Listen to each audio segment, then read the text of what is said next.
3, 2, 1. Today we will be debunking.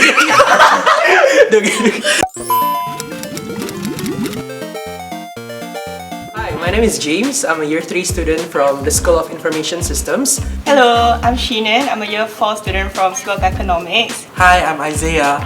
I'm a Year 2 student at Social Science.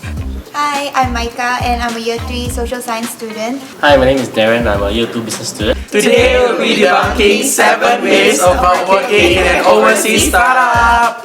1. Overseas internships are one big fun.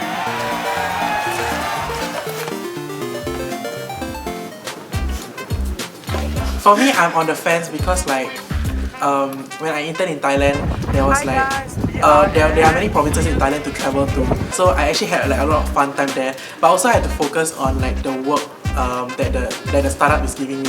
For me, it's both especially because I was working in Vietnam. So for Vietnamese work culture, a lot of them we end work right on time, and then after that it's everybody will go party. So a lot of the days I enjoy my time after work, spending them with friends or a night out. So I would say that it's both. Yeah. Okay, for me, I put definitely yes. So the thing is, when I interned in Thailand, right, at Pomelo Fashion, I think even though what they said was true, I had a lot of work to do. I was stressed at a point of time, but I view the overall experience as still being a party, being very fun. I think it's also because I was in Thailand, I managed to travel, and the company I work at was a fashion company. So I think the culture there was generally very open, and a lot of people there are very extroverts. They're willing to bring you around to the different places. So yeah. Myth number 2, I should not intern in a country where I do not speak the primary language. No. Yeah, for sure. Yeah. For sure, no. I mean, I was interning in Paris, so I definitely never learned French before. And I guess my role was strategy intern, so a lot of documents I had to read about competitors in the region were all in French. But yeah, I just Google translated my way through the entire internship. Yeah, I think Google Translate works wonders.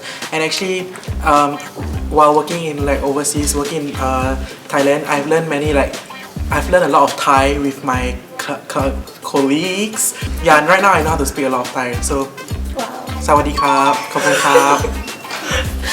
So yeah, just to add on, I think, I'm not sure about other countries, but for Team Thailand, we actually had a language course sponsored by GII, of course, whereby all of us stayed together in the same Airbnb, right?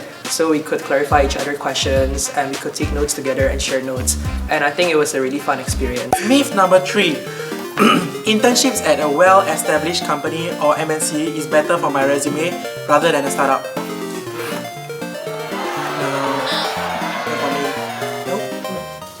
I think maybe MNCs might be good for the name, but I think in terms of overall experience and especially for portfolio, because in startups you actually get to affect what the company's main projects, right? You're working on the bigger projects, and what you are doing might be implemented by them. So in that case, it actually helps your portfolio even more.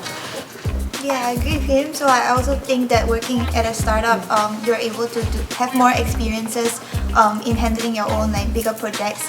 Maybe if you work at an MNC, you might be doing more menial tasks. So I think working at a startup might be even better for your resume than working at an MNC. I think for me, working in a startup actually gave me more opportunities than what I would expect from an MNC, because in the startup I could get the opportunity to speak directly with the CEO, to the CTO, and they themselves come from big MNCs before, they came from Google and the big fours.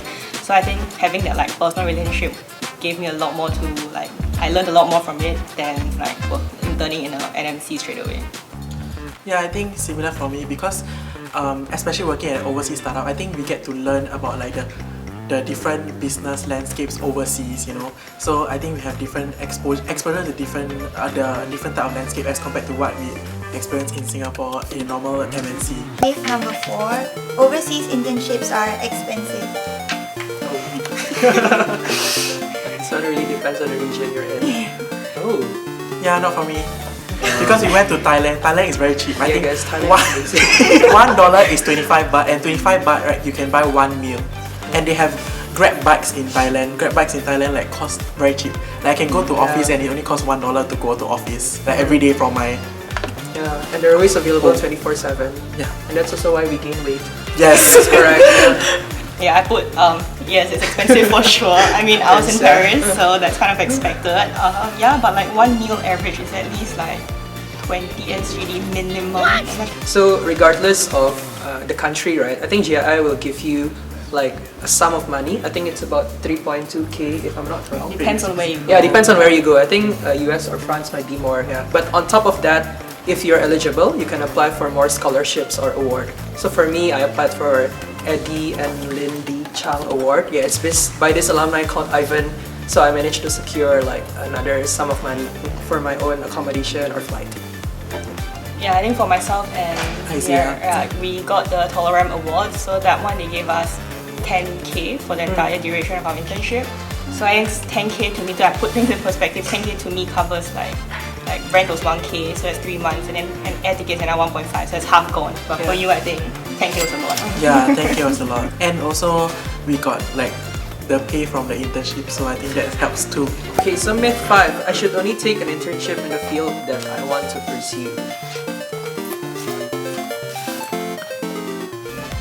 I think I put no because for me, I wasn't doing a role related to my major. So I'm studying economics and data science and analytics, but I was a strategy intern.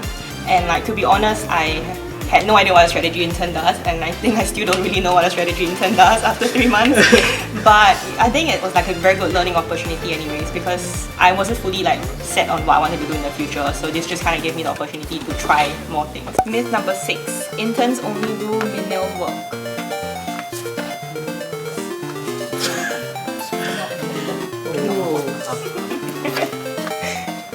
So like menial in terms of like doing a bit like mindless stuff, but not really like pouring coffee or anything. But yeah, so I also like kind of voice out my opinions to my supervisor. Like actually he asked me like what else I would be interested in doing. I told him that I'm kind of interested in like going into marketing in the future. So he gave me like a big project with regards to like marketing, and I was helping another edtech startup to strategize like their marketing. I think that's what the flexibility of a startup gives you. You get to say actually what you want to do, and similarly also I asked for a bigger task. So I think really if you're working in a startup, you should be sort of approaching with the mindset of what you do and then more. Yeah. I was never in a position where I had nothing to do. In fact, it's always like trying to prioritize and deprioritize things in my to-do list or in my backlog. Myth number 7, working at a startup is unstructured.